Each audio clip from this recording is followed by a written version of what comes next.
Binugbog ako ng sarili kong asawa. Habang hawak ang aking 7 buwang tiyan. Habang duguan ako sa malamig na semento, nakangisi si Gavino habang protektado ng doktor. Mamatay ka man, walang tutulong sa'yo, sigaw niya.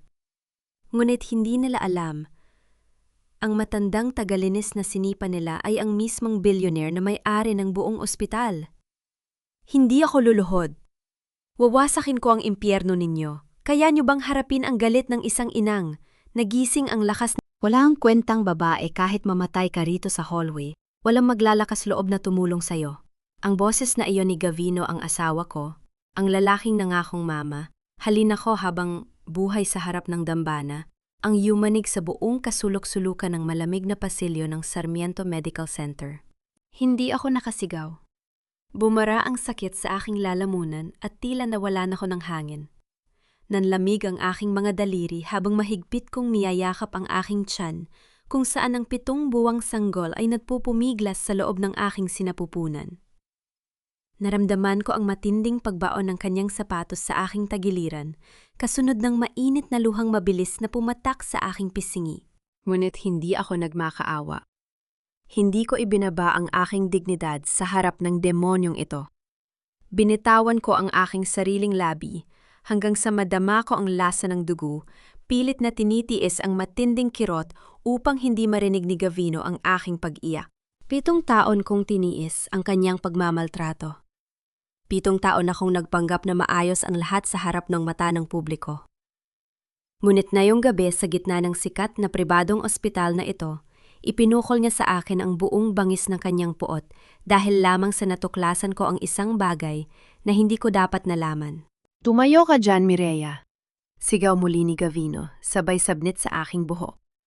Nahilo ako sa matinding sakit, ngunit mariin kong ipinikit ang aking mga mata at hinawakan ang kanyang bisig, upang hindi niya ako lubos na maiangat mula sa sahig. Mr. Valdez, pakiusap baka may makakita sa atin. Isang boses ang sumingit mula sa gilid. Si Dr. Renato Sarmiento iyon, ang executive director ng ospital at ang kilalag pamangkin ng may-ari ng buonder pasilidad na ito. Ngunit sa halip na pigilan ang pambubugbog, lumingon si Renato sa mga gwardyang nakatayo sa malayo at malamig na nag-utos. Ipasara ninyo ang mga pinto ng hallway na ito. Walang sinumang pasyente o bisita ang pwedeng makakita sa nangyayari. Malaking sponsor ng ospital si Mr. Valdez, ayoko magkaroon ng eskandalo. Napaatras ang mga gwardiya at mabilis na sumunod sa utos. Doon ko naramdaman ang totoong kawalan ng pag-asa. Ang lugar na dapat ay nagliligtas ng buhay ay naging isang madilim na kulungan ng kasamaan. Subalit bago pa man muling maitaas ni Gavino ang kanyang kamay upang patayin ako sa panggugulpi, isang matandang lalaking nakasuot ng kumupas na uniforme ng utility worker ang mabilis na humarang sa aming gitna. Isang malakas na pagtama ng bakal na hawakan ng mop sa semento ang humati sa katahimikan. Ginamit ng matanda ang kanyang sariling katawan upang salagin ang susunod na sipa ni Gavino na nakatutok sana sa aking tiyan. Narinig ko ang mahinang pag-usag ng tulang rib ng matanda sa matinding impact ng sipa kasabay ng kanyang mabigat na paghinga. Napaluhod ang matanda sa aking harapan, ngunit mabilis niyang inihara ang kanyang mga bisig upang protektahan ako. Huwag mong hawakan ang babaeng yan. Ang boses ng matandang utility worker ay hindi nanginginig sa takot. Sa kabila ng mga kulubot sa kanyang mukha, may isang uri ng otoridad at matinding galit na nagmula sa kanyang mga mata, isang tingin na tila hindi nababagay sa isang simpleng tagalinis ng sahig. Sino ka bang matanda ka? Galit na sigaw ni Gavino, sabay sipa sa timba ng tubig na nagtataglay ng maruming sabon. Kumalat ang maruming tubig sa puting gatsyang sahig. Isang basahang katulad mo, lakas ng loob mong makialam sa pamilya ko, Renato. Tanggalin mo sa trabaho ang matandang ito, lumapit si Renato na may matinding pandidiri sa kanyang muka. Tatay Berto, ano? Kagaguhan ito. Isang utility worker ka lang dito sa Sarmiento Medical Center. Wala kang karapatang mangialam sa mga VIP natin. Mag-impake ka na. At lumayas bago ko ipatawag ang pulis para ipakulong ka sa panggugulo. Inasahan kong magmamakaawa ang matanda. Inasahan kong luluhod siya kay Renato para sa kanyang trabaho at maliit na sweldo. Ngunit nanatili siyang nakatayo ng tuwid. Inakay niya ako ng dahan-dahan mula sa basang sahig habang hawak ang aking siko upang hindi ako matumba. Ang tungkulin ng ospital na ito ay magligtas ng buhay, hindi ang maging kanlungan ng mga kriminal. Malamig at pormal na sabi ng matanda na tinawag nilang at habang ako ay humihinga sa pasilidad na ito. Hindi ko hahayaang saktan mo ang isang babaeng nagdadalang tao sa harap ko. Mayabang ka! Sigaw ni Renato sabay duro sa mukha ng matanda. Sino ka sa tingin mo para pangaralan ako sa sarili kong ospital? Hindi na sumagot si Tatay Berto. Sa halip, binuhat niya ako sa kabila ng kanyang matandang pangangatawan at halatang sakit sa kanyang ribs at mabilis na naglakad patungo sa emergency room. Pigilan ninyo siya! Sigaw ni Gavino mula sa likuran. Ngunit mabilis na pumasok si Tatay Berto sa double doors ng ER at pilit na ibinara ang trangka ng pinto gamit ang isang bakal na upuan mula sa loob. Inilapag niya ako ng maingat sa ibabaw ng stretcher. Nanginginig ang buo kong katawan sa takot at matinding kirot sa aking sinapupunan. Naramdaman ko ang malamig na pawis sa aking noo habang ang dugo ay nagsimulang magmarka sa puting kumot ng kama. Huwag kang matakot, iha. Mahinang bulong ni Tatay Berto habang kumuha ng malinis na tuwalya at inilagay sa aking noo. Ligtas ka na rito. Tumingin ako sa kanyang mga mata. Bakit ang isang simpleng tagalinis ay may ganitong lakas ng loob? Bakit hindi siya natatakot kina Gavino at Renato? Sa labas ng pinto, naririnig ko ang malalakas na kalampag ng mga gwardya at ang galit na sigaw ni Renato na sisirain ang pinto kung hindi kami lalabas. Sa kabilang pinto naman ng ER, mabilis na pumasok si Dr. Lazaro, ang resident physician na kilalang tauhan ni Renato. Dala ang isang syringe na may nakahandang gamot. Mireya, kailangan ka naming turukan ng sedative para kumalma ka, sabi ni Dr. Lazaro na may malamig na ngiti habang dahan-dahang lumalapit sa akin kasama ang dalawang nurse. Nalaman ko ang katotohanan nung isang linggo habang naglilinis ako ng study room ni Gavino. Ang gamot na itinuturok nila sa akin sa tuwing ako ay nadadala rito matapos bugbugin ay hindi para sa kaligtasan ng baby ko. Ito ay isang uri ng hindi aprobadong chemical na nagdudulot ng dahan-dahang pagkabawas ng likido sa aking sinapupunan upang lumabas na natural miscarriage ang pagkamatay ng anak ko. At ngayong gabi, gusto na nilang tapusin ang lahat. Sa gitna ng pang-ininig ng aking mga daliri, nakakita ko ng isang maliit na basag na bote ng gamot na mabilis kong itinago sa ilalim ng aking unan bago pa man ako binuhat ni Tatay Berto kanina. Sa isang mabilis at impulsive na desisyon dahil sa matinding takot at kawalan ng mapagkakatiwalaan, inabot ko ang kamay ni Tatay Berto. Mahigpit ko itong hinawakan hanggang sa maunawaan niya ang matinding pakiusap sa aking mga mata. Inilagay ko ang basag na bote sa kanyang palad at ibinulong ng may natatanging lakas na natitira sa aking katawan. Tatay Berto, pakiusap, wag mo silang hahayaang turukan ako ng gamot na yan. Ang ampol nga hawak mo, iyan ang ebiden, yang itinuturok nila sa akin. Hindi yan gamot pang papitagan ng bata. Yan ay lason na ginawa sa Peking Laboratory, yon ang asawa ko at ni Renato, para patayin ang anak ko. Napatigil si Tatay Berto. Nanlaki ang kanyang mga mata habang nakatitig sa basag na bote sa kanyang kamay bago pinalitan ng isang nakakatakot na galit na tila pumatay sa init ng buong kwarto. Tinitigan ni Tatay Berto ang maliit at basag na bote ng gamot sa kanyang palad. Naramdaman ko ang pag-inig ng kanyang kamay, hindi dahil sa takot, kundi sa isang uri ng matinding galit na tila sinusubok ang supilin ng kanyang buong pagkatao. Huwag mong hahawakan ng pasyente. Ang boses ni Tatay Berto ay umalingaw-ngaw sa buong kwarto habang mabilis niyang iniharang ang kanyang katawan sa pagitan ko at ni Dr. Lazaro. Napatigil si Dr. Lazaro habang hawak ang syringe. Lumabas ang galit sa kanyang muka. Anong karapatan mong utusan ako, matanda ka? Ako ang doktor dito. Sa sandaling iyon, bumukas ng malakas ang pinto ng ER matapos itulak ng 3 gwardiya ang bakal na upuan na nagpapintog sa trangka. Pumasok si Renato kasama si Gavino. Ang mukha ni Renato ay pulang-pula sa galit habang ang kanyang mga mata ay nakatitig ng mamamatay tao kay Tatay Berto. Sobra ka na, Berto? Sigaw ni Renato, sabay hablot sa braso ng matanda. Hindi ka lang nanggugulo, ginagalaw mo pa ang mga gamot ng ospital. Kapag may nangyaring masama sa misis ni Mr. Valdez, ikaw ang makukulong. Kapitan, ilabas ninyo ang matandang yan. Pilit akong umupo sa stretcher kahit kumikidlat ang sakit sa aking tiyan. Ipinatong ko ang aking mga paa sa malamig na semento. Pilit na itinayo ang aking sarili habang hawak ang tahi ng aking damit.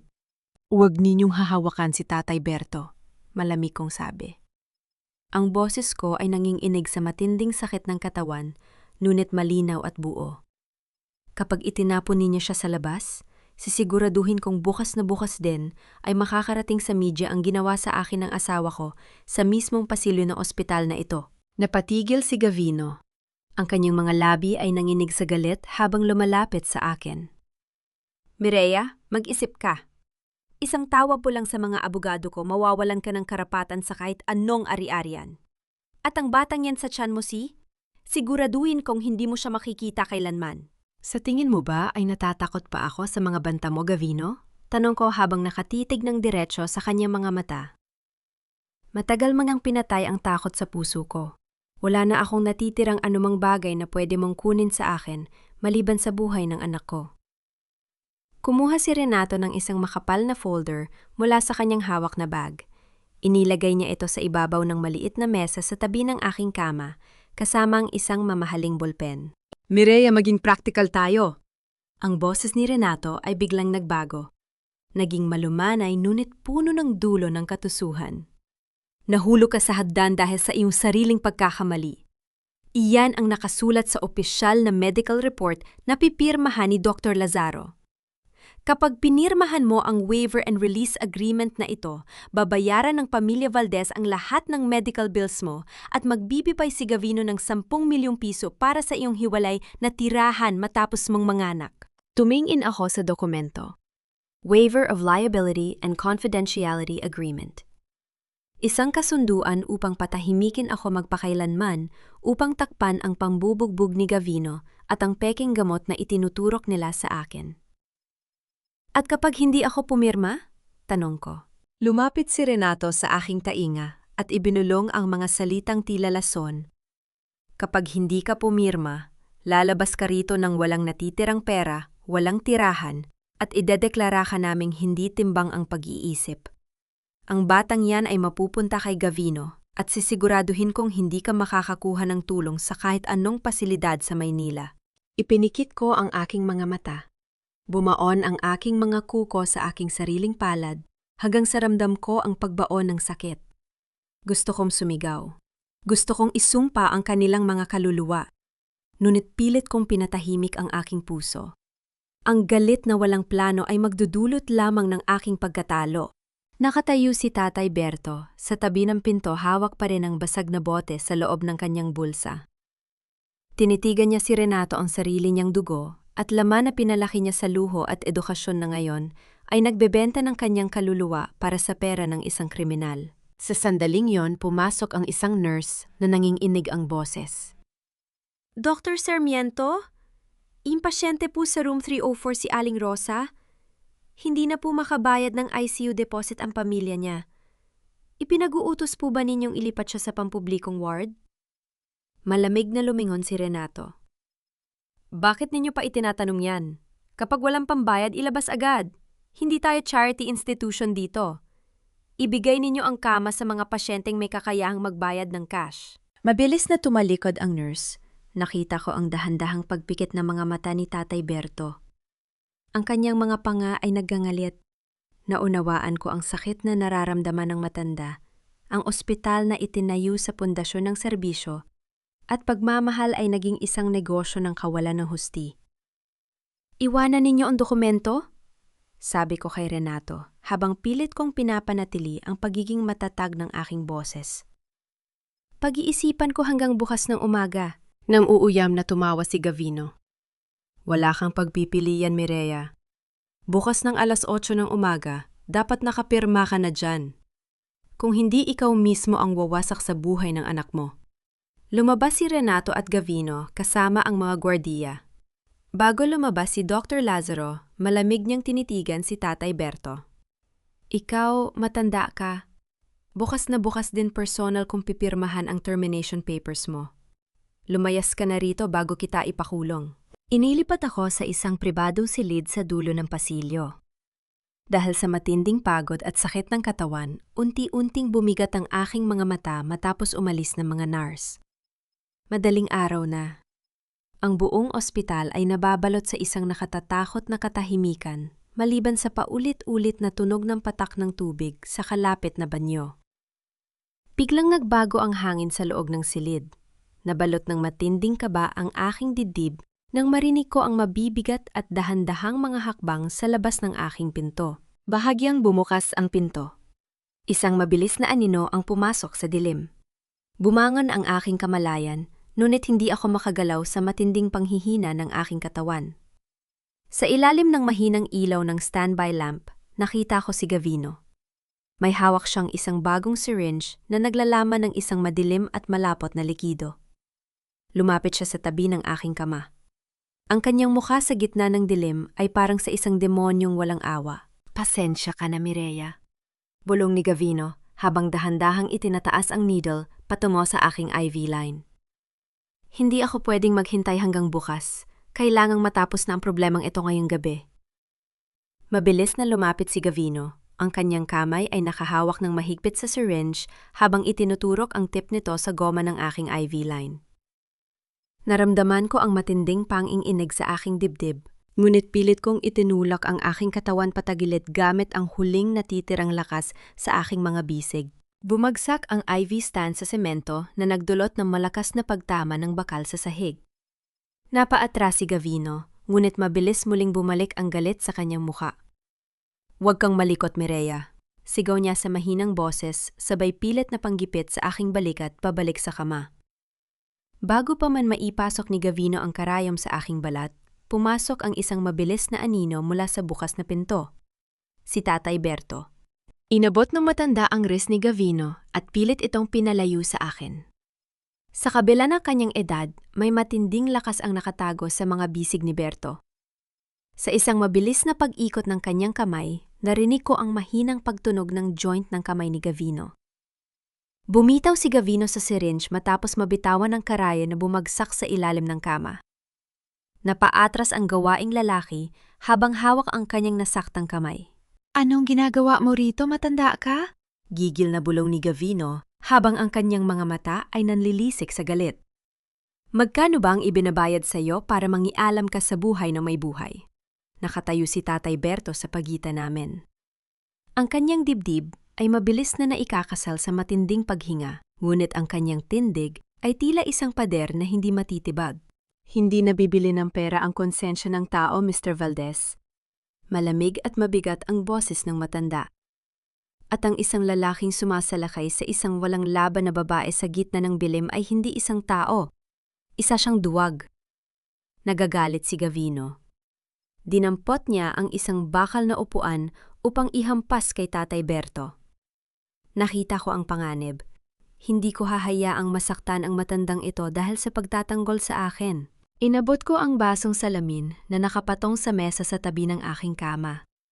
Gamit ang buo kong lakas, ipinukol ko ito ng diretso sa paanan ni Gavino. Sumabog ang salamin sa semento at ang mga basag na piraso ay tumalsik sa kanyang binti. Napaatras si Gavino habang napahawak sa kanyang binti na nagsimulang magdugo mula sa maliit na hiwa ng salamin. Tumingin ako sa kanya ng may matinding poot. "Umalis ka rito, Gavino. Kapag pumatay ka ng tao sa silid na ito, sisiguraduhin kong hindi ka makakalabas ng buhay sa mga pader ng ospital na ito nang hindi nakapasa sa mga pulis." Hindi ako umiyak. Hindi ako nagmakaawa. Ang bawat salita na lumabas sa aking bibig ay matalim tulad ng basag na salamin sa sahig. Namuuyam na tumawa si Gavino habang pinupunasan ang kaunting dugo sa kanyang binti gamit ang kanyang sapin sa paa. Kumuha siya ng isang nakatuping papel mula sa kanyang bulsa at inihagis ito sa ibabaw ng aking kama. "Magaling, Mireya." "Magaling," bulong niya habang may masamang ngiti sa kanyang mga labi. "Akala mo ba ay matatalo mo ako? Tignan mo ang papel na yan." Tumingin ako sa dokumento. Isang emergency psychiatric commitment order. May nakatatak na opisyal na seal ng Sarmiento Medical Center at may lagda ni Dr. Renato Sarmiento. May mga saksi na nakakita sa iyong nagwawala rito sa loob ng silid, patuloy ni Gavino habang lumalapit sa pinto. Sinabi ni Renato na hindi ka naligtas para sa sarili mo at sa bata. Bukas ng 8:00 ng umaga, darating ang mga van mula sa St. Jude Psychiatric Facility, ang pasilidad na pagmamay-ari ko. Doon ka titira, Mireya. At walang sinumang makakabisita sa'yo, magpakailanman. Nanlamig ang buo kong katawan. Isang mental asylum. Gagamitin nila ang kapangyarihan ni Renato bilang doktor upang idokumento na ako ay may sakit sa pag-iisip, upang mawala ng halaga ang anumang ebidensya na hawak ko. Umalis ka na, Mr. Valdez, pormal na sabi ni Tatay Berto habang dahan-dahan niyang itinuturo ang pinto. Ang mga salita mo ngayong gabi ay magiging saksi laban sa iyo sa tamang panahon. Saksi? Tumawa ng malakas si Gavino. Sino ang maniniwala sa isang basahang tagalinis na katulad mo bukas ng umaga? Pareho kayong mawawala sa ospital na ito. Mabilis na tumalikod si Gavino at lumabas ng silid habang ibinagsak ng malakas ang pinto sa kanyang likuran. Naiwan kami ni Tatay Berto sa loob ng tahimik na silid. Bumagsak ako pabalik sa kama habang ang aking mga kamay ay patuloy na nanginginig. Lumapit sa akin ang matanda at mainat na inayos ang bumagsak na IV stand. Maraming salamat, Tatay Berto. Mahina akong sabi habang pilit kong pinupunasan ang malamig na pawis sa aking muka. Ngunit tama siya. Bukas ng 8:00 ng umaga, idadala nila ako sa pasilidad na yon. Kapag nakapasok ako doon, hindi na ako makakalabas. Tumingin sa akin si Tatay Berto. Ang kanyang mga mata ay hindi nagpapakita ng takot. Sa halip, may isang malalim at matatag na tiwala ang lumitaw sa kanyang muka. Dahan-dahan niyang kinuha ang papeles ng psychiatric commitment order na inihagis ni Gavino sa kama. Tinitigan niya ang lagda ni Renato sa ibaba ng papel. Hindi ka pupunta sa kahit anong pasilidad, iha. Malamig at buo ang boses ni Tatay Berto. Ang papel na ito na nilagdaan ng pamangkin ko, ang magiging huling pako sa kanyang sariling kabaong. Bago pa man magliwanag ang kalangitan sa labas ng bintana, dahan-dahan akong inakay ni Tatay Berto palabas ng aking silid. Nabalat ng matinding kaba ang aking dibdib sa bawat hakbang, ngunit ginamit ng matanda ang kanyang kaalaman sa mga lihim na pasilyo ng ospital, mga daang pangkargamento ng mga basura at linya ng kuryente na hindi nadadaanan ng mga gwardiya. Dinala niya ako sa maliit na bodega ng mga kagamitan sa paglilinis sa pinakailalim na palapag ng gusali. Mabalasik ang amoy ng disinfectant at lumang papel sa loob, ngunit sa unang pagkakataon ngayong gabi, nakahinga ako ng maluwag. Inilagay ni Tatay Berto ang kanyang sariling lumang jacket sa aking mga balikat upang hindi ako lamigin. Kumuha siya ng isang maliit na lalagyan ng tubig at kalahating piraso ng tinapay mula sa kanyang lumang bag. Kainin mo ito, iha. Malumanay niyang sabi habang iniaabot ang tinapay. Kailangan mo ng lakas para sa anak mo. Huwag mong hahayaang sirain ng mga masasamang tao ang pag-asa sa puso mo. Inabot ko ang tinapay. Naramdaman ko ang pagbara ng init sa aking lalamunan habang kinakagat ko ang patuyong pagkain. Sa loob ng 7 taon, nabuhay ako sa gitna ng karangyaan at mamahaling kainan kasama si Gavino. Ngunit kailanman ay hindi ko nadama ang ganitong uri ng tapat na pagkalinga. Bakit ninyo ginagawa ito para sa akin, Tatay Berto? Mahina kong tanong habang nakatitig sa kanyang mga mata. Ipertataya ninyo ang inyong trabaho, ang inyong kaligtasan? Para sa isang taong hindi ninyo naman kakilala. Numiti ng bahagya ang matanda. Ang kanyang mga mata ay napuno ng isang malalim na kalungkutan. May isang anak din akong babae, Mireya. At ang pinakamatinding kasalanan ng isang ama ay ang manahimik habang nakikita ang isang anak na inaapi ng mga walang kaluluwa. Tinitigan ko si Tatay Berto. Alam kong hindi na ako pwedeng mag-atubili pa. Mula sa loob ng lihim na bulsa sa ilalim ng aking malaking damit pambuntis, inilabas ko ang isang maliit na itim na notebook. Ang pabalat nito ay may kaanting dumi at kalawang ngunit sa loob nito nakatago ang buon katotohanan. Tatay Berto, kapag idinala nila ako sa pasilidad na yon bukas, baka hindi ko na mailabas ito. Bulong ko habang inilalagay ang notebook sa kanyang mga kamay. Yan ang talaan ng lahat ng peking gamot na ipinapasok ni Gavino sa ospital na ito sa tulong ni Renato. Nardyan ang mga serial number ng mga shipment, ang mga peking resibo, at ang mga numero ng bangko sa ibang bansa kung saan inililipat ang pera ng kawanggawa. Napatigil ang matanda. Binuksan niya ang unang pahina ng notebook. Sa ilalim ng mahinang ilaw ng ilawan sa bodega, tinitigan niya ang mga lagda ni Renato Sarmiento sa bawat peking transaksyon. May mga pasyenteng namatay dahil sa mga peking gamot na ito. Patuloy ko habang nanginginig ang aking boses sa matinding galit. Pinapalabas nila na komplikasyon ng sakit ang dahilan, ngunit ang totoo, ginagawang ginipig ni Gavino ang mga mahihirap na pasyente upang magpayaman. Dahan-dahang isinarado ni Tatay Berto ang itim na notebook. Ang kanyang muka ay nawala ng anumang bakas ng pagiging isang mahina at matandang tagalinis. Ang kanyang mga balikat ay dumingal at ang kanyang buong pagkatao ay nagbago sa isang napakalakas at nakatatakot na figura. Kumuha siya ng isang makapal at itim na telepo o mula sa panloob na bulsa ng kanyang uniforme, isang uri ng satellite phone na may mga espesyal na encryption button na hindi pagmamay-ari ng isang simpleng manggagawa. Binitawan niya ang boses ng isang mahirap na utility worker. Ang boses na lumabas sa kanyang bibig ay naging pormal, malamig at puno ng hindi mapapantayang kapangyarihan. Pindot niya ang isang numero sa telepo at inilagay ito sa kanyang tainga. Bautista, ang malamig na boses ni Tatay Berto ay umalingaw-ngaw sa maliit na bodega. Kansilahin mo ang lahat na aking lakad niyang araw. Ihanda mo ang buong Security Detail A at ang Legal Executive Board ng Sarmiento Health Group. Napatigil ako sa paghinga habang nakatitig sa kanya.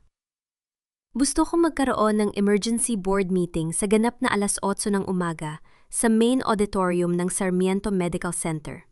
Patuloy ng matanda habang nakatitig sa lagda ng kanyang pamangkin sa notebook. At siguraduhin mong naroon ang buong lupo ng mga direktor, ang media at ang pambansang pulisya. Sino po sila, Tatay Berto? Mahina at pabulong kong tanong dahil sa matinding pagtataka. Ibinaba ng matanda ang telpuno at tumingin sa akin. Sa unang pagkakataon, nakita ko ang totoong si Leandro Sarmiento, ang nag-iisang tipu, at hari ng pinakamalaking chain ng ospital sa buong bansa. Ako si Leandro Sarmiento, iha. Sagot niya ng may malalim at matatag na boses. At oras na para linisin ko ang sarili kong bahay. Ganap na 8:00 ng umaga. Ang main auditorium ng Sarmiento Medical Center ay puno ng mga mamamahayag lupo ng mga direktor at mga matataas na opisyal ng ospital. Nakatayo si Dr. Renato Sarmiento sa gitna ng entablado na kasuot ng kagalang-galang na suit, habang nakatayo sa kanyang tabi si Gavino Valdez. May hawak na mikropono si Renato habang ang kanyang mukha ay puno ng pagmamayabang at tagumpay. Nais kong ipaalam sa lahat, ang boses ni Renato ay umalingaw-ngaw sa buong silid sa tulong ng mga speaker, na ang ating pasilidad ay patuloy na magiging simbolo ng modernong medisina. Ngunit nakakalungkot sabihin na may mga taong nagtatangkang sirain ang ating reputasyon, kasama na rito ang misis ng ating pangunahing sponsor na si Mr. Gavino Valdez, na kasalukuyang nagdurusa sa isang matinding psychiatric breakdown. Naghahanda si Gavino na ipakita ang peking psychiatric commitment order sa mga mamamahayag habang ang mga camera ay patuloy na nagre-flash. Subalit bago pa man makapagsalita si Gavino, ang malalaking double doors ng auditorium ay biglang nagbukas. 4 na matatangkad na lalaki nakasuit na itim, mga personal na security detail ng pinakamataas na pamunuan, ang unang pumasok at humawi sa mga tao sa pasilyo. Sumunod sa kanila si Leandro Sarmiento. Wala na ang kumupas na uniforme ng utility worker. Wala na ang basahang panlinis at ang timba ng sabon. Nakasuot siya ng isang mamahaling dark blue suit, may hawak na gintong hawakan ng baston, at ang kanyang mga mata ay nagtataglay ng isang uri ng kapangyarihan na nagpapatahimik sa buong silid sa loob lamang ng ilang segundo. Sa kanyang tabi, nakatayo ako. Nakasuot ng malinis na simpleng damit, hawak ko ang aking tiyan at nakatayo ng tuwid sa harap ng buong lupon at ng media. Bumagsak ang bulpen sa kamay ni Renato. Ang kanyang muka na kanina ay puno ng pagmamayabang ay biglang nawala ng kulay. Ang kanyang mga labi ay nanginginig at ang pawis ay mabilis na pumatak mula sa kanyang noo. Tatay Berto? Ang mahinang bulong ni Renato na narinig ng ilang taong malapit sa entablado. Hindi siya pinansin ni Leandro. Dahan-dahan siyang naglakad patungo sa pinakagitna ng entablado. Ang bawat hakbang ng kanyang sapatos sa makinang na sahig ay nagdulot ng matinding kaba sa dibdib ng lahat ng nakakakilala sa kanya. Ako si Leandro Sarmiento. Ang boses ng matanda ay walang tulong na mikropo. Numinit, umalingaw-angaw sa buong silid sa matinding awtoridad. Ang nagtatag at chairman ng Sarmiento Health Group, nabalot ng matinding kasabikan at pabulong na tsismis ang buong auditorium. Ang mga mamamahayag ay mabilis na itinutok ang kanilang mga kamera kay Leandro. Tumingin si Leandro sa sarili niyang pamangkin na ngayon ay nanginginig na ang mga tuhod. Sa loob ng 3 linggo, patuloy ni Leandro, nagpanggap akong isang simpleng tagalinis ng sahig sa ospital na ito. Gusto kong makita kung paano pinapatakbo ng sarili kong dugo at laman ang diwa ng serbisyong iniwan ko. Inilabas ni Leandro ang itim na notebook na ibinigay ko sa kanya at ipinatong ito sa pangunahing mesa ng lupon. At ang natuklasan ko ay isang malaking pambaboy sa propesyon ng medisina. Malamig na sabi ni Leandro. Dr. Renato Sarmiento, simula sa sandaling, ito tinatanggalan kita ng lahat ng kapangyarihan bilang executive director. Tanggal ka na sa trabaho at tatanggalin ng medical board ang iyong lisensya bilang doktor.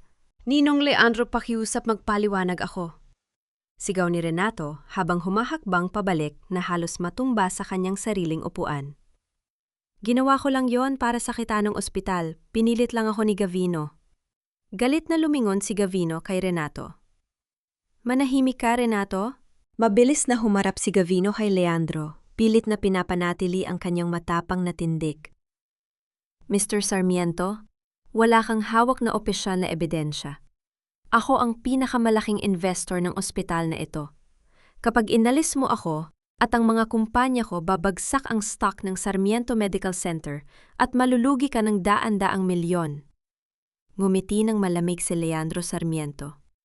Isang ngiti na puno ng kapangyarihan at kawalan ng takot. Pera, tanong ni Leandro. Sa tingin mo ba ay mas mahalaga sa akin ang pera kaysa sa buhay ng mga taong pinatay ninyo gamit ang mga pekeng gamot na yan?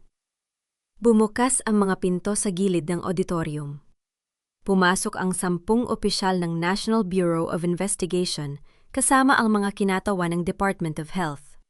Sa labas ng mga salaming bintana ng auditorium, nagsimulang magliwanag ang mga pulang ilaw mula sa patrol cars ng pulisya na pumasok sa compound ng ospital. Mr. Gavino Valdez at Dr. Renato Sarmiento, ang opisyal ng NBI, ay lumapit habang hawak ang mga warrant of arrest. Inaaresto namin kayo sa kasong graft and corruption, illegal drug trafficking at attempted murder. Nang makita ni Gavino ang mga kawani ng pulis na lumalapit na may dalang kawani ng pangkagatan, nawala na siya ng bait. Sa halip na sumuko, mabilis niyang itinulak ang 2 gwardiya sa kanyang tabi, mabilis na pumasok sa gitna ng nagkakagulong tao at dinaluhong ako. Inabot ng kanyang kamay ang aking leeg habang hinahatak ako patungo sa emergency exit ng auditorium habang ang mga tao ay nagsimulang maghihiyawan sa matinding takot. Bumaba ang dilim sa aking paningin habang mahigpit na nakalipit ang bisig ni Gavino sa aking leeg. Kaladkad niya ako paakyat sa hagdanan patungo sa rooftop ng gusali habang ang kanyang kabilang kamay ay hawak ang isang basag na piraso ng salamin mula sa pinto na ginagamit niyang banta sa aking mukha. Huwag kayong lalapit, papatayin ko ang babaeng ito at ang anak niya. Sigaw ni Gavino sa mga pulis at seguridad na dahan-dahang sumusunod sa amin mula sa ibaba. Hampas ng malamig na hangin sa aming mga mukha nang marating namin ang open-air rooftop ng ika-5 palapag. Umuulan ng mahina at ang semento ay madulas sa patak ng tubig. Ipinatom ako ni Gavino sa mismong gilid ng sementadong pader ng rooftop. Sa ibaba, Nakikita ko ang mga tao sa kalsada na nagkakagulo at ang mga sasakyan ng pulisya na may patuloy na nagliliwanag na pulang ilaw. Bumukas ang pinto ng rooftop. Pumasok si Leandro Sarmiento kasama ang pinuno ng NBI. Wala ni bakas ng takot sa mukha ni Leandro. Ang kanyang lakad ay nananatiling matatag. Gavino! Ang boses ni Leandro ay malamig at mahinahon. Tumingin ka sa ibaba. Nakapalibot na ang buong hukbo ng pulisya. Wala ka nang pupuntahan. Ibaba mo ang babae at sumuko ka na habang may pagkakataon ka pa. Manahimik ka, Sarmiento. Sigaw ni Gavino habang nanginginig ang kanyang buong katawan sa matinding takot at galit. Magdala kayo ng helikopter dito. Bigyan ninyo ako ng 50 milyong piso at malayang daan palabas ng bansa kung hindi isasama ko ang babaeng ito sa hukay. Habang patuloy na nakikipagpalitan ng salita si Leandro kay Gavino upang ilipat ang atensyon ng gawaing lalaki, naramdaman ko ang matinding sakit sa aking tiyan. Ang aking anak ay nagpupumiglas sa loob na tila nagsasabi sa aking huwag akong susuko. Habang nakasandal ang aking likod sa dibdib ni Gavino, naramdaman ko ang isang matigas na bagay sa panloob na bulsa ng kanyang coat. Isang maliit na itim na USB flash drive. Naalala ko ang sinabi ni Gavino nung nakaraang buwan, ang USB na iyon ay naglalaman ng mga encrypted master password sa lahat ng kanyang offshore accounts at ang lokasyon ng main manufacturing plant ng mga pekeng gamot. Kapag nawala ang USB na iyon, hinding-hindi na niya mababawi ang kanyang kayamanan kahit makatakas pa siya. Hindi ako nagpahalata. Dahan-dahan kong ijinalaw ang aking kanakamay patungo sa panloob na bulsa ng kanyang coat, habang ang mga pulis ay dahan-dahan ding kumikilos mula sa magkabilang gilid ng rooftop.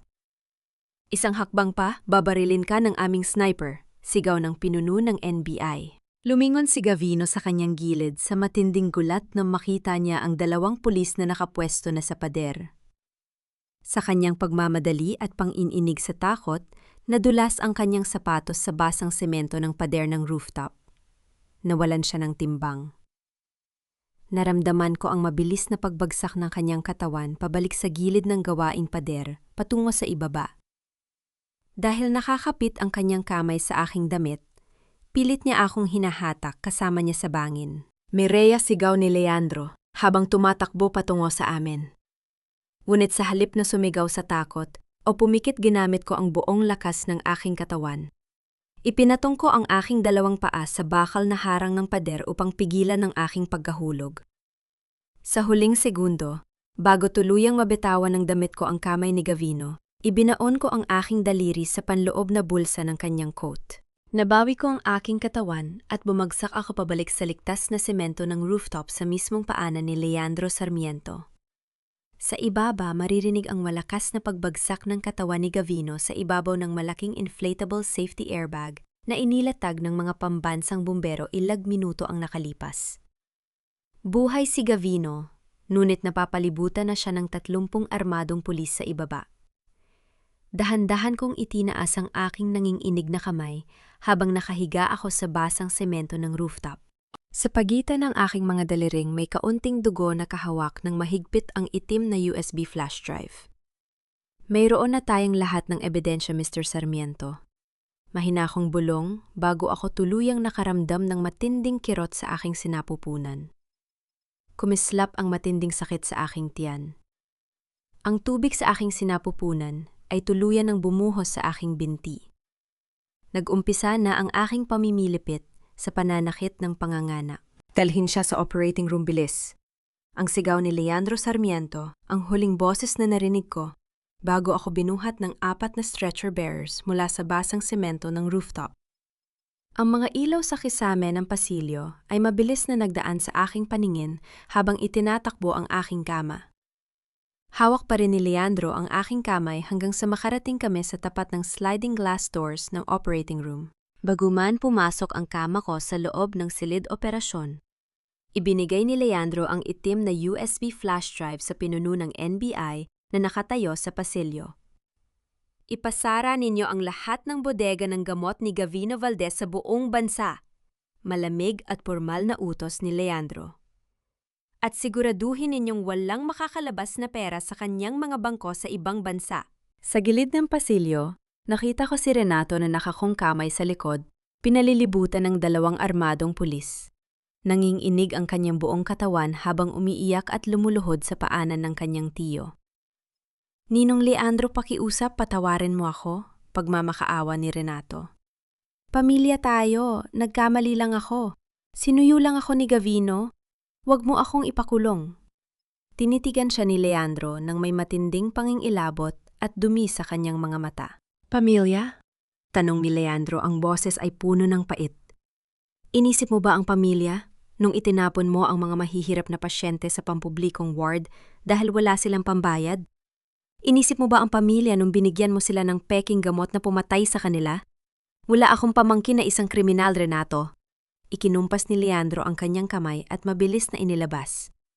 Ng mga pulis si Renato mula sa pasilyo, habang ang kanyang mga sigaw ng pagmamakaawa ay dahan-dahang nawala sa malayo.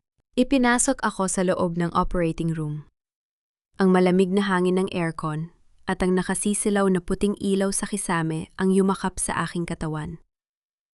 Inilagay ng doktor ang oxygen mask sa aking muka. Mireya, maging matatag ka. Kailangan nating gumawa ng emergency C-section ngayon din dahil sa matinding stress na dinanas ng baby mo. Ipinikit ko ang aking mga mata. Ang bawat tibok ng aking puso ay naririnig ko sa aking sariling tainga. Naramdaman ko ang pagbaon ng mga karayo at ang malamig na gamot na pumasok sa aking ugat. Lalaban tayo, anak. Bulong ko sa aking isip. Natapos na ang dilim. Hindi ko hahayaang mawala ka sa akin ngayong malaya na tayo. Sa kabila ng anesthesia, naramdaman ko ang matinding pressure sa aking tiyan habang ginagawa ng mga siruhano ang mabilis na operasyon. Narinig ko ang mahinang pag-uusap ng mga doktor habang mabilis ang kanilang mga kilos. Bumabagsak ang blood pressure ng pasyente. Ang boses ng anesthesiologist ay puno ng pag-aalala. Kailangan natin bilisan. Naramdaman ko ang dahan-dahang pagdilim ng aking paningin. Ang tunog ng marka ng aking tibok ng puso sa monitor sa aking tabi ay nagsimulang bumagal. Tila ako ay lumulutang sa isang malalim at malamig na dagat. Ngunit bago pa man tuluyang sumuko ang aking kamalayan sa dilim, isang malakas at matining na tunog ang umalingaw-ngaw sa buong operating room. Ang boses ng isang bagong silang na sanggol na umiiyak ng napakalakas, isang malusog. At buhay na boses na sumira sa katahimikan ng silid operasyon. Buhay ang baby, isang napakalusog na batang babae, sigaw ng pediatric doctor. Dahan-dahan kong iminulat ang aking mga mata. Inilagay ng nurse ang maliit, mainit at basang sanggol sa ibabaw ng aking dibdib. Naramdaman ko ang kanyang maliit na kamay na dahan-dahang humawak sa aking daliri. Sa sandaling iyon, ang lahat ng sakit, ang lahat ng pasa sa aking katawan, at ang 7 taong dusa sa kamay ni Gavino ay tuluyang nawala. Lumabas ang doktor sa silid operasyon at humarap kay Leandro Sarmiento na hindi umalis sa pagkakatayo sa labas ng pinto. "Ligtas ang mag-ina, Mr. Sarmiento?" balita ng doktor. Napapikit si Leandro Sarmiento. Isang malaking buntong hininga ng kaginhawaan ang lumabas sa kanyang dibdib habang ang isang maliit na luha ng kagalakan ay dahan-dahang pumatak sa kanyang pisngi. 6 na buwan ang mabilis na lumipas. Sa loob ng punong hukuman ng lungsod ng Maynila, nababalot ng matinding katahimikan ang buong silid paglilitis. Nakaupo ako sa tapat ng katitikan ng hukuman, nakasuot ng simpleng puting kasuotan habang hawak ang aking 6 na buwang anak na si Esperanza sa aking mga bisig. Sa kabilang panig nakaupo sina Gavino Valdez at Dr. Renato Sarmiento. Nakasuot sila ng kulay dalandan na uniporme ng bilanggo. Nakapangaw ang mga kamay at ang kanilang mga muka ay payat lungkot at pinalibutan ng matinding kawalan ng pag-asa. Inihayag ng hukom ang pinal na desisyon dahil sa napatunayang pagkakasala sa kasong attempted murder, illegal manufacture and distribution of fake pharmaceuticals, at plunder. Ang hukumang ito ay nagpapataw ng parusang 35 taong pagkakulong para kay Gavino Valdez at 28 taong pagkakulong para kay Renato Sarmiento nang walang posibilidad ng parole. Bumagsak ang kahoy na martilyo ng hukom sa ibabaw ng mesa. Narinig ko ang mahinang pag-iyak ni Renato habang napapayuko sa kanyang mesa. Tumingin sa akin si Gavino, ang lalaking dating nagmamay-ari ng kapangyarihan at pera. Ngunit sa unang pagkakataon, wala na ang puts sa kanyang mga mata. Wala nang natitira sa kanya, kundi ang matinding pagsisi. Hindi ako nagdewang. Hindi ako humalaha. Tinitigan ko lang sila nang may tahimik na kahinahunan sa aking puso. Ang katarungan ay hindi ibinigay sa akin sa pamamagitan ng paghihigan, kundi sa pamamagitan ng katotohanan. Paglabas ng hukuman, naglakad kami ni Leandro Sarmiento sa malawak na hardin ng Palasyo ng Hustisya. Inilabas ni Leandro ang isang check mula sa kanyang coat at inabot ito sa akin. Mireya yan, ang 50 milyong piso mula sa pamilya Sarmiento. Hindi nito mababawi ang 7 taong dusa mo sa kamay ni Gavino at Renato. Ngunit sapat ito upang magkaroon kayo ng magandang hinabukasan ng anak mo. Tumingin ako sa check. Ang halagang iyon ay kayang bumili ng anumang luho sa mundo. Ngunit dahan-dahan kong itinulak ang kamay ni Leandro pabalik sa kanya. Maraming salamat, Mr. Sarmiento. Malamig at formal kong sabi, habang nakatitig ng diretso sa kanyang mga mata.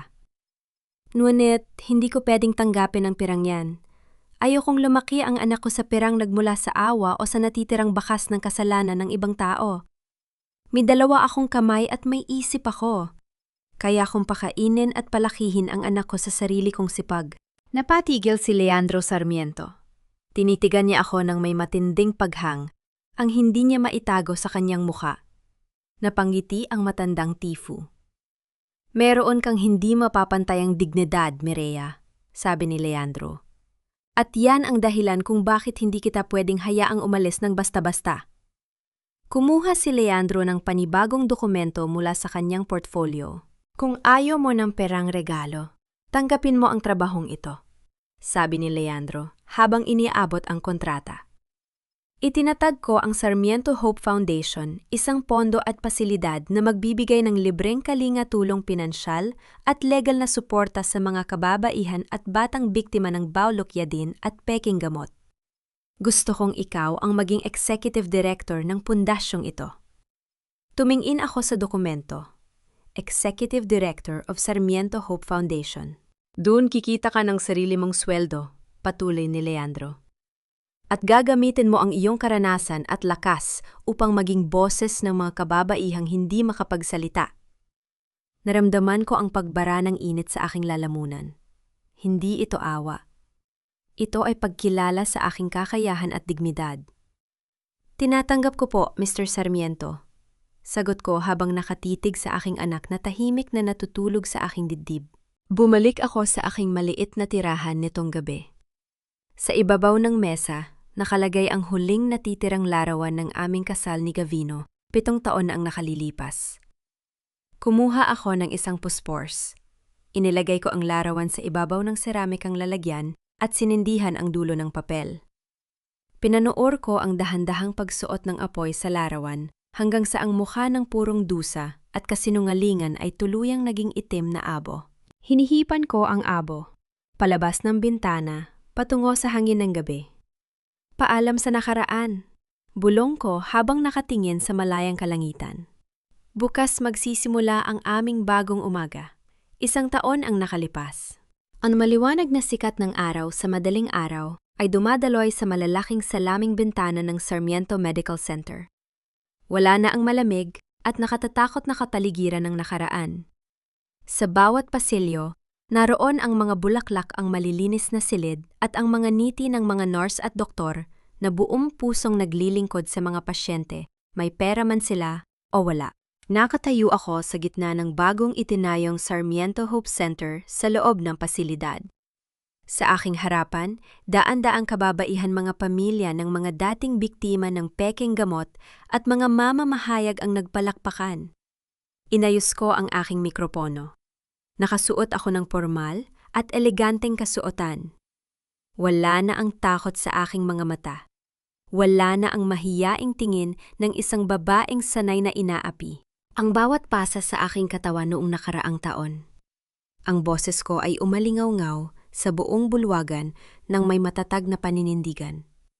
Ay hindi naging simbolo ng aking pagkatalo, kundi naging pundasyon ng aking pagbangon. Sa ating mga kababaihang nakakaranas ng matinding dilim, nais kong sabihin sa inyo, hindi kayo nag-iisa. Ang inyong dignidad ay hindi kayang sirain ng sinumang taong masama hanggat marunong kayong tumayo at lumaban para sa katotohanan. Nagpalakpakan ang buong bulwagan. Nakita ko sa gitna ng maraming tao si Leandro Sarmiento. Nakatayo siya nakatitig sa akin na may nagniningning na ngiti sa kanyang mga mata at dahan-dahang pumapalakpak ng may matinding pagmamalaki. Pagkatapos ng seremonya, naglakad ako patungo sa pasilyo sa ikalawang palapag ang mismong pasilyo kung saan ako binugbog ni Gavino at kung saan unang humarang si Tatay Berto gamit ang kanyang hawak na mop. Ngunit na yung araw, wala na ang mansa ng dugo at maruming tubig sa sahig. Ang sahig ay kumikislap sa kalinisan, habang ang sariwang hangin mula sa hardin ay pumapasok sa bukas na bintana. Inilapag ko ang aking isang taong gulo lang na anak na si Esperanza sa sahig. Sa kauna-unahang pagkakataon dahan-dahang itinayo ng aking anak ang kanyang maliliit na paa. Sa gitna ng pasilyong iyon na dating saksi sa aking pinakamatinding dusa humakbang. Si Esperanza na kanyang kauna-unahang mga hakbang patungo sa akin. Halika baby, kayang-kaya mo yan. Mahina kong bulong habang nakaluhod sa kanyang harapan na may bukas na mga bisig. Pumagsak ang kanyang maliliit na kamay sa aking mga bisig habang tumatawa ng napakasaya. Niyakap ko siya ng mahigpit. Ang pasilyong ito na dating puno ng sigaw at sakit ay naging lugar ng buhay pag-asa at bagong simula. Lumapit si Leandro Sarmiento sa aming tabi at dahan-dahang pinalo ang balikat ng aking anak. Tingnan mo siya, Mireya. Malumanay na sabi ni Leandro habang nakatitingala sa malayang kalangitan sa labas ng bintana. Ang buhay na inakala ng ibang taong walang halaga, na yon ay nagbibigay ng pag-asa sa libo-libong tao sa buong bansa. Tumingin ako sa matandang tipo na dating nagpanggap na isang simpleng tagalinis ng sahig upang iligtas ang karangalan ng kanyang pamilya at ang buhay ng mga walang laban. Maraming salamat, Tatay Berto. Formal kong sabi, gamit ang pangalang unang, nagbigay sa akin ng lakas sa gitna ng dilim. Kung hindi dahil sa inyo, baka wala na kami ng anak ko ngayon, umiling si Leandro. Hindi ako ang nagligtas sa iyo, Mireya. Ang iyong sariling katapangan at hindi matitinag na dignidad ang nagligtas sa inyong dalawa.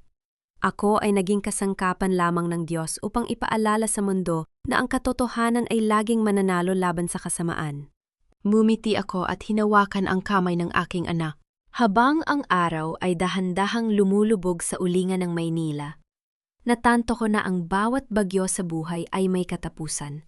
At sa kabila ng pinakamatinding dilim, ang isang taong may tapat na puso at lakas ng loob ay laging makakakita ng liwanag ng bagong umaga. Habang dahan-dahang lumulubog ang araw sa mga pasilyo ng Sarmiento Medical Center at nakikitang masayang humahakbang ang maliit na si Esperanza, naramdaman ko ang isang malalim na kapay apaan sa aking puso. Mga mahal kong tagapakinig, maraming salamat sa inyong pagsama at paglalaan ng oras mula sa unang kabanata hanggang sa dulo ng paglalakbay na ito. Habang isinusulat ko ang kwentong ito paulit-ulit, na bumabalik sa aking isipan ang eksena nung hinarang ng matandang si Tatay Berto ang kanyang hawak na lumang pampunas ng sahig upang salagin ang sipa kay Mireya. Sa simpleng pampunas at tubig, ipinaalala sa atin ng matanda na ang totoong kabutihan ay hindi nakikita sa mamahaling damit o mataas na posisyon sa lipunan, kundi sa lakas ng loob na magtanggol ng walang laban. Sa buhay natin tulad ng isang maruming sahig na naipunan ng dumi at mansa ng nakaraan minsan ay nakararanas tayo ng mga pagsubok na tila nagpapadilim sa ating daan. Ang peking gamot sa kwento ay parang mga kasinungalingan at pang-aapi na pilit na itinuturok sa atin ng mga taong walang pagpapahalaga sa atin. Ngunit ang paulit-ulit na paglilinis ng sahig ay nagpapaalala sa atin na gaano man kadami ang mansa ng luha at dusa. Maari din nating linisin ang ating nakaraan at bumuo ng isang bagong simula sa tulong ng ating katotohanan at sariling sipag. Huwag mong hahayaang ipagpalit ang iyong sariling karangalan para sa pera o panandaliang ginhawa dahil ang pinakamatinding katarungan ay ang kakayahang tumayo sa sarili mong mga paa nang walang utang na loob sa mga taong sumira sa iyo. Kung ikaw ang nasa kalagayan ni Mireya, magkakaroon ka rin ba ng lakas, ng loob na tanggihan ang 50 milyong piso upang panatilihing malinis ang iyong dignidad para sa iyong anak? Saang bahagi ka man ng mundo naroroon ngayon, habang nagluluto ng hapunan nagpapahinga sa tahanan o nagtatrabaho sa malayo, sana ay nagdala ng kaunting liwanag at pag-asa sa iyong puso. Ang kwentong ito, pakiusap na mag-iwan ng inyong mga saloobin at sariling karanasan sa ating comment section sa ibaba at huwag kalimutang i-like at i-share ang ating kwento upang makarating ito sa mga taong nangangailangan ng pag-asa ngayon. Nawa ay pagpalain kayo at ang inyong buong pamilya ng may kapal ng kapayapaan at kalusugan. Hanggang sa ating susunod na kwento ng buhay at pag-asa, pamagat ng kwento ang basahan at ang korona ng dignidad. Ang kwentong ito ay inspirasyon mula sa mga totoong buhay sa ating lipunan. Iniaalay para sa lahat ng mga taong lumalaban at hindi sumusuko. Paalala ang lahat ng tauhan at pangyayari sa kwentong ito ay katang-isip lamang na ginawa para sa layuning magbigay ng aliw at positibong aral sa buhay.